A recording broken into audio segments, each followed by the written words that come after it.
And we're joined now by George Will, Fox News contributor Liz Cheney, who's also the co-founder of Keep America Safe, retired General Wesley Clark, ABC senior political correspondent Jonathan Karl, and Gwen Ifill, moderator of PBS's Washington Week and senior correspondent for the PBS NewsHour. Welcome, one and all. Lots to chew over. George, this week, Romney senior foreign policy advisor Richard Williamson said of the situation in the last week unfolding throughout the Muslim world, there's a pretty compelling story that if you had a President Romney, you'd be in a different situation. Is there?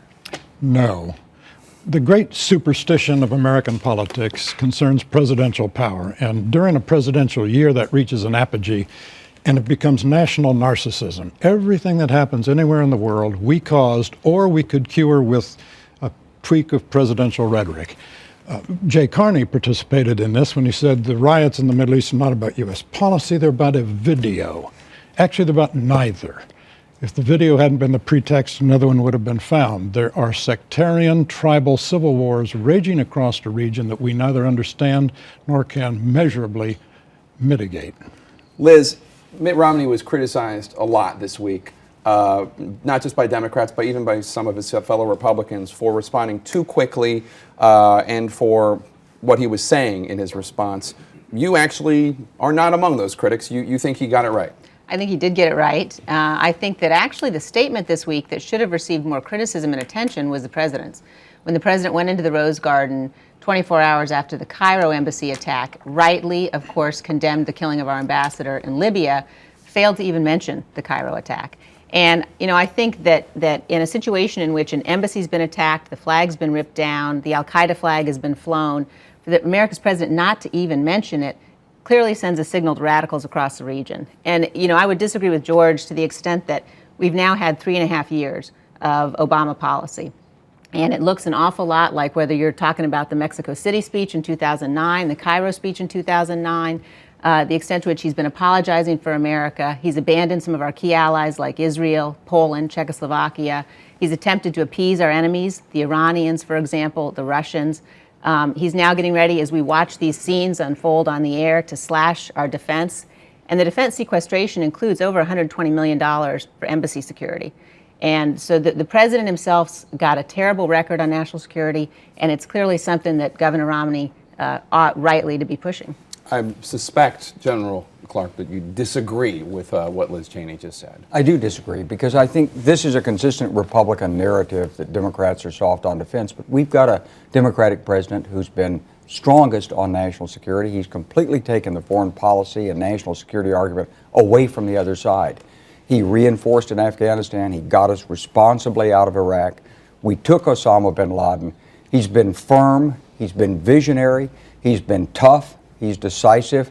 So I know what the Republican narrative wants to be, but when you get below the rhetoric, there are no facts to support these charges. In fact, we've worked anti-missile defense. Poland's happy. Other nations in Europe seem to be happy. We've got the strongest relationship with Israel I think we've ever had. There's very good relations there. So I just don't find much ground in these comments from the Republicans. And John, let me just go to some polling because I want you to weigh in on this. If you look at how the American people feel about who would be better when it comes to foreign policy and terrorism. Trust to handle foreign policy, Obama 51%, Romney 38%. Trust to handle terrorism, Obama 51%. Romney 40%. That was Tuesday in ABC News Washington Post poll, so obviously the events of this last week have not factored into it. Could the events of the last week change those numbers?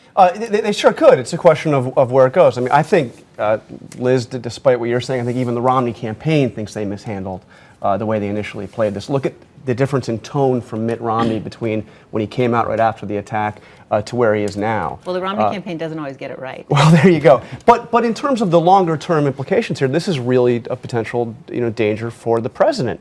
There will be questions asked. No doubt there will be hearings up on Capitol Hill about what happened, why there was not more security in Benghazi. There will be questions about the overall situation in the Middle East. Was this really about one YouTube video or trailer for a movie that had been out for months actually, and what was finally translated into Arabic and put on an extremist television show in Egypt, or is there something more fundamental going on? This was a president that was going to, transform our relations with the rest of the world, particularly with the Arab world, and now the Arab world is to a degree inflamed with very visible anti-Americanism. That's the kind of thing that could potentially erode the president's numbers long term, even though Mitt Romney severely mishandled the situation. And Gwen, how much do voters care about foreign policy? How much could this actually change the course of this election? Not much immediately, but I find it really interesting, Jake, that a week ago we were post-convention and we were completely consumed with what we talked about at those conventions, not foreign policy, not at either convention, unless you count every Democrat talking about Osama bin Laden. Other than that, nobody really. I picked up on that.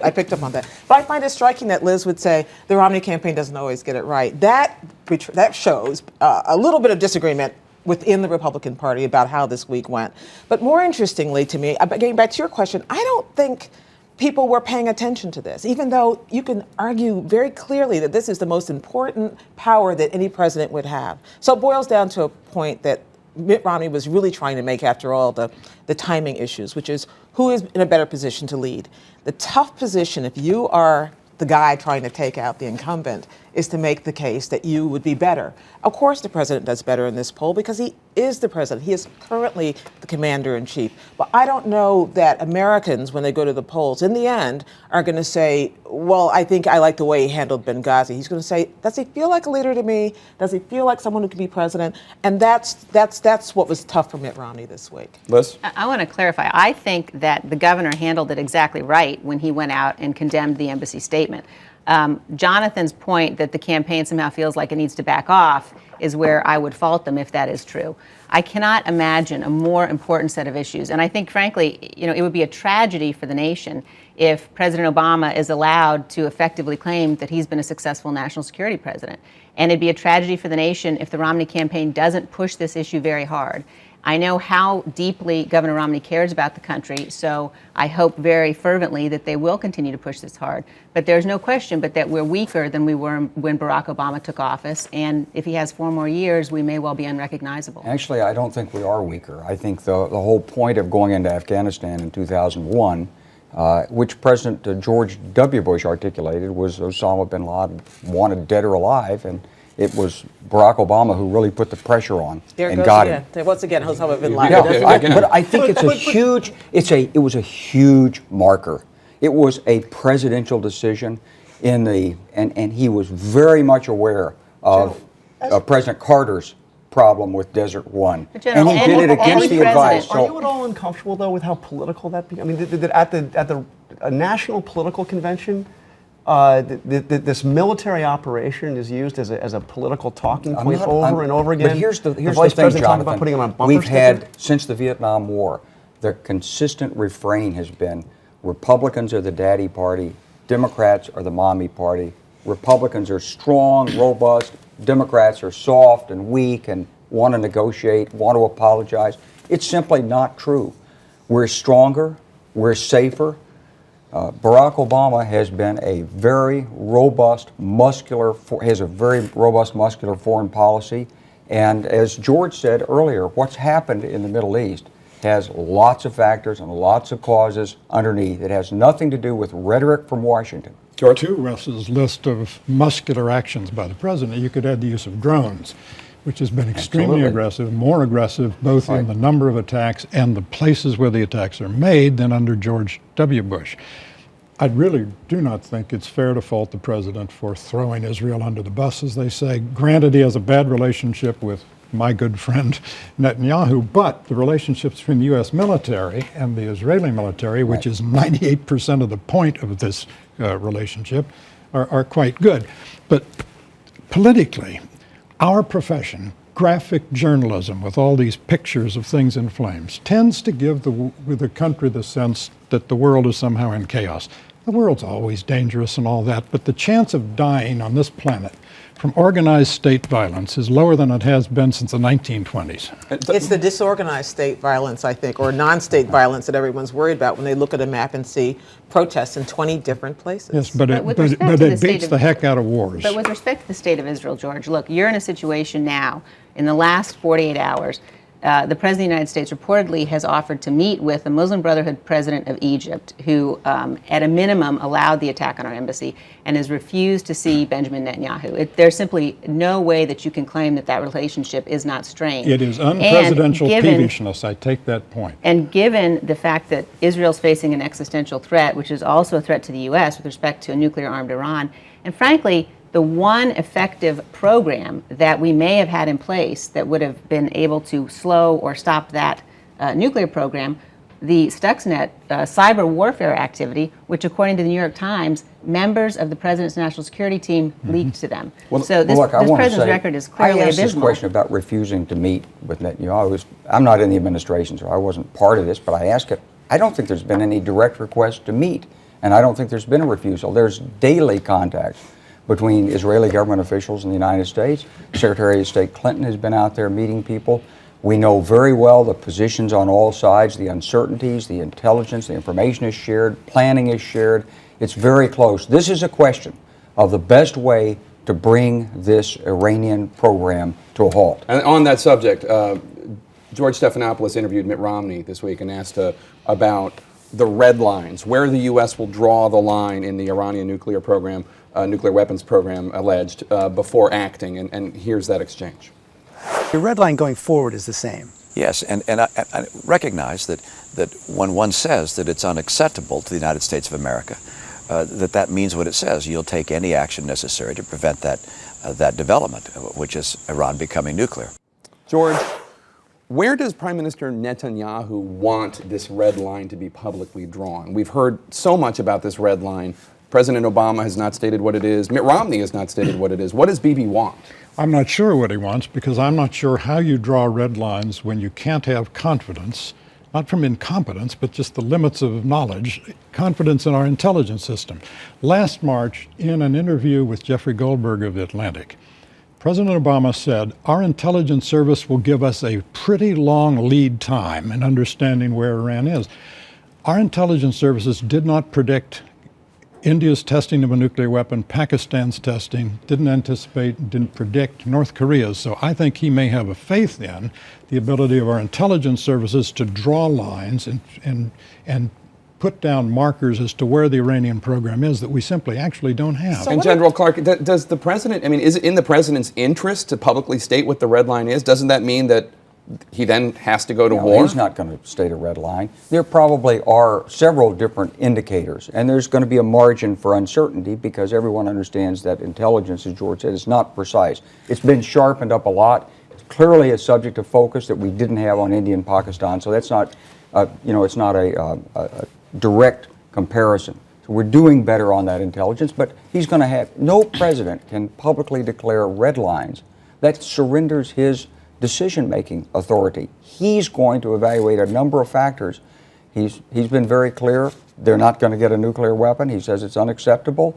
He's decisive. Osama bin Laden found that out. And if I were the Iranian leaders, I'd be very concerned. So do we know what Mitt Romney was saying in that interview with George when he said he agreed with the president that there should be a red line? If we don't know what the president's red line is, and Mitt Romney and his advisors have said in the past that they actually agree more with Bibi Netanyahu, was Mitt Romney again backing away, getting softer on this issue in agreeing with the president? I think the key on the intelligence here, it wasn't just India that we missed. It was also, frankly, Syria, the nuclear power plant that was being built in the Syrian desert, which was in 2007 that the Israelis came to us and said, here we have it. On Iraq, the Israelis had better intelligence than we did about the development of that nuclear program. I think George is right on this one. I think that our own intelligence has not been very effective at identifying and predicting where other nations stand in Liz, this. I'm still trying to figure out how President Romney would be different if he's agreeing with the president on this issue. It seems to me the problem the Israelis have here, number one, I think they understand American intelligence is probably not as good as theirs is in predicting. Number two, they don't believe this president. They don't take him at his word. So the president says, I'm not going to allow this. And then the chairman of the Joint Chiefs is traveling around saying, gosh, the worst thing that could happen would be an Israeli strike. I think the Israelis would understand with the President Romney that he actually means what he says, that we're not going to allow, frankly, even nuclear capability. It's not just waiting to get a weapon, it's the capacity to have that weapon. I want to switch topics right now to a hardening we've seen in conventional wisdom about the state of Iraq, of the election. We've seen in Friday, these 3 swing state polls came back indicating in Ohio, Obama's up 7 points, Virginia, Obama is up 5 points, Florida, Obama's up 5 points. And George, one of the amazing things is Mitt Romney is no longer in polling beating Obama on trust to handle the economy. Which is his campaign in one sentence. Those 3 states have one thing in common. They all have Republican governors. And all 3 Republican governors are bragging, perhaps rightfully so, that they have got their economies up and running. If you add Wisconsin with Scott Walker to that list, you have a tension, a kind of disconnect between the interests of the Republican governors in the swing states and the interests of the Romney campaign. John, Yeah, what's going on behind the scenes here? Well, look, the one thing that's happened is during the Democratic convention, the Romney campaign essentially went dark. And what you have seen is just an absolute bombardment, particularly in Ohio and in Florida, from the Obama campaign, hammering Romney on, especially in Ohio, on the auto bailout. I mean, there was a Romney advisor who told me that famous headline that Romney himself did not write, "Let Detroit Go Bankrupt," could be the headline that costs the election. They have gone in and actually outspent dramatically the Romney campaign over the last few weeks, which is incredible when you think that the Romney campaign actually has more money It's at this particularly point. interesting because the automobile companies went bankrupt. And so the argument between Romney and the administration on the auto bailout is one of nuanced degree and law. And also it's intent, because what President Obama has said is there is a way to move this economy forward. And Governor Romney's plans really don't show that way. I mean, he's talking about tax cuts for the wealthy, closing loopholes, and sort of letting things take their course. And that's been his philosophy. Although you have the Obama campaign entirely talking about something that happened during the first 6 months of the Obama administration. It's true. In But nonsense. it's And that not all. began But on it's- George- I mean, the auto there bailout are was right other in the things beginning. but there are other things going on, Jonathan. There's a big manufacturing initiative going on. And all through the administration, people are working to try to restart and re-energize American manufacturing. The Pentagon's working on General, why DOD then do procurement. we have more Lots going on. Americans unemployed at any time than since 1980? I mean, I think this administration has, at best, a real misunderstanding between about the difference between, activity and action. And I thought what was particularly interesting was that at the Democratic National Convention, certainly not from the president, you never heard the word record. They don't want to talk about it. They can't talk about it because the record has been so bad. As bad as we just were talking about, it's been on national security, it's been worse on the economy. Actually, it hasn't. We've created 6.4 million private sector jobs.